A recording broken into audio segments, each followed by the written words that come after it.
I'm standing in the general election to send a message loud and clear to this government that we won't be paying for their crisis. Thanks for that, but you're eating into my time. Brothers and sisters, I was in court having to defend myself against the witch hunt led by my own union, and I was described by a judge in his judgment as repugnant. Repugnant because I'm a socialist. Repugnant because I believe in the redistribution of wealth. Once again, brothers, sisters, comrades, thank you very, very much. Thank you. Thank you.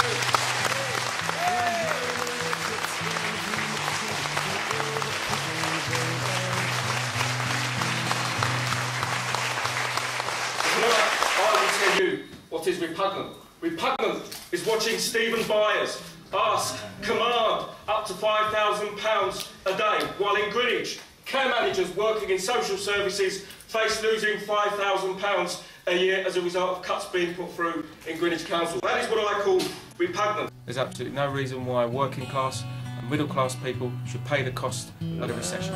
But we didn't cause it, and we won't pay for it. All the main parties are promising savage attacks on public services. We need union leaders prepared to fight these attacks. What's lacking is a mass workers' party that will provide a real alternative to the pro-big business policies of these parties. The Socialist Party has come together with key trade unionists such as Bob Crow and other socialists to stand a list of candidates under the banner of the Trade Unionist and Socialist Coalition. The cost of the witch hunt, the hotels that we've been to, absolutely ridiculous. The amount of money that the union has spent on harassing us. Tax haven't just got an impact on council workers, they impact on those who use the services as well. So it's going to be extremely important that we campaign together with those people. I'm standing to defend public services. £30 million worth of cuts in my council alone in Greenwich are being proposed. Repugnant is what I call the so-called choice offered by New Labour. But the reality is, as far as choice is concerned, if you live in Woolwich and you're a young man, the choice for many young men is a choice between which gang you join, whether you join the Woolwich Boys or whether you join the Cherry. That is repugnant. There isn't a bigger scandal than what happens in home care, where the care of the elderly is timed.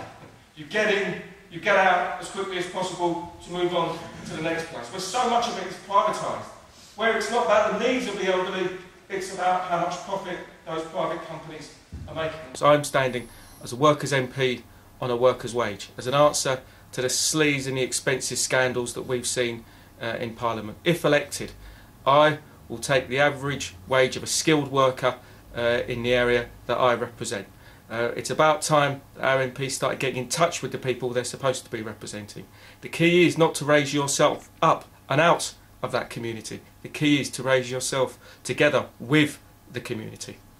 What I say tonight is I will lobby, not for big business, not for free. I will lobby for workers, the unemployed, for pensioners, for students and for parents fighting to save their schools. And my final message is this, the message to New Labour and indeed the Unison leadership, if they're going to look after New Labour's interests within the union. You look after big business, you look after the bankers, you look after the rich, we will look after the poor, we will look after the workers, and we will look after our own class. Thank you, brothers and sisters.